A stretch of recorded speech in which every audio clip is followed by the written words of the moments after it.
after so long carrying a heavy load.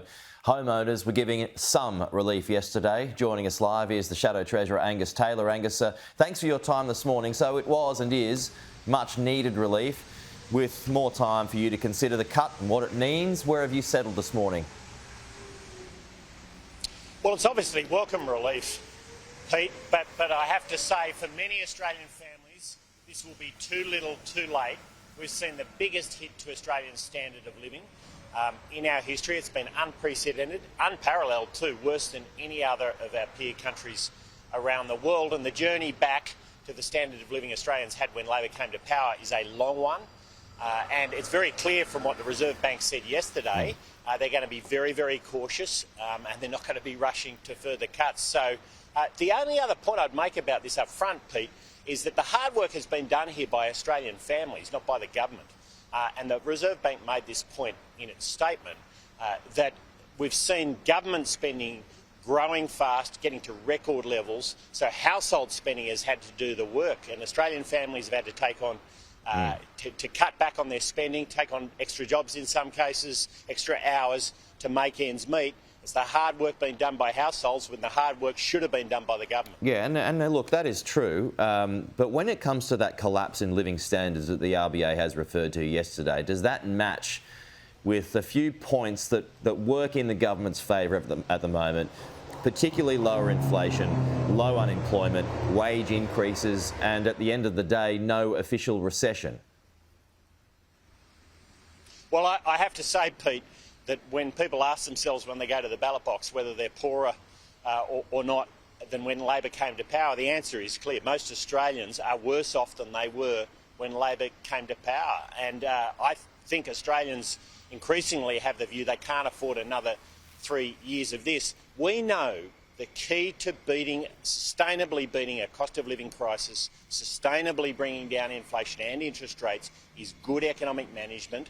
And we've seen the exact opposite of that from Labor. They've been on a spending spree. They're adding red tape to every industry, making it harder to invest and to create that prosperity that all Australians rely on. What does that mean, though? I mean, you mentioned yesterday that Australia needs to accelerate its journey back to where it was. How do you do that? What is good economic management?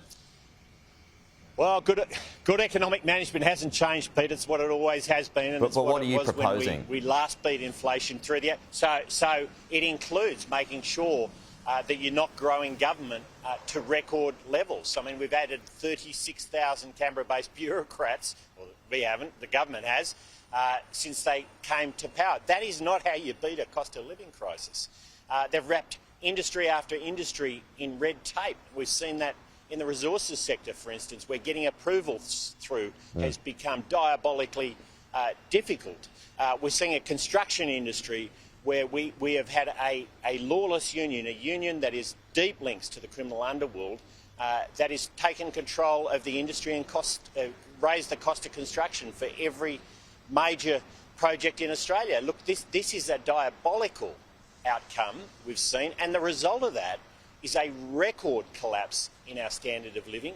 And as I say, unrivalled by any other country in the world. We'd normally expect to be at the top of the table that's a good table. This is the top of the table that's a very bad one, a collapse in our standard of living. The majority of respondents said in Newspoll this week that they doubted a coalition government could have done any better.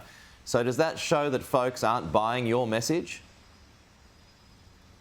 Well, can I say, Pete, I understand people are pretty cynical about what they've seen over the last couple of years because it has been disastrous for them, and they've had to pay the price for a government that hasn't been able to manage the economy.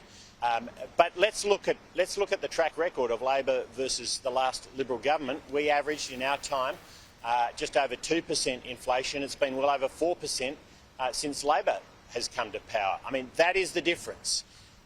And at the end of the day, you cannot manage a cost of living crisis if you can't manage the economy. You've got to get back to basics to get back on track. This government has failed, and this is the big question as we come to the next election. OK, speaking of management, if you win the election, will you extend energy rebates? Well, we haven't seen a proposal from the government, but I tell you what we will do. Yeah, but would you do it? You might be government. Pressure. Well, Let me tell you that the solution to this problem is to get the underlying energy prices down. The government failed to do that, so it had to. It had to provide this relief, Pete. But the answer is to get the underlying electricity and gas prices down. Now, the way to do that is straightforward. We know how you do it. You get more supply into the system.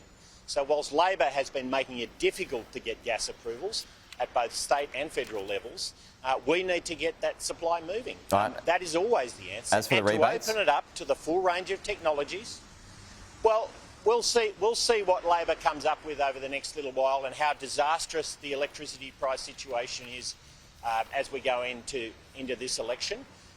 But at the end of the day, the answer is to get electricity prices down. Go to the source of the problem, not just dealing with the symptoms. This government has been putting a band-aid on a bullet wound since they came, since they saw their huge acceleration in electricity prices. And putting a band-aid on a bullet wound is not the answer. The answer is to get to the underlying source of the problem, get more supply into the system, get prices down, and that's why taxpayers don't have to pay for subsidies, but that's the situation we've got right now. We'll leave it there. Shadow Treasurer Angus Taylor in Sydney, thank you so much. We'll chat again soon.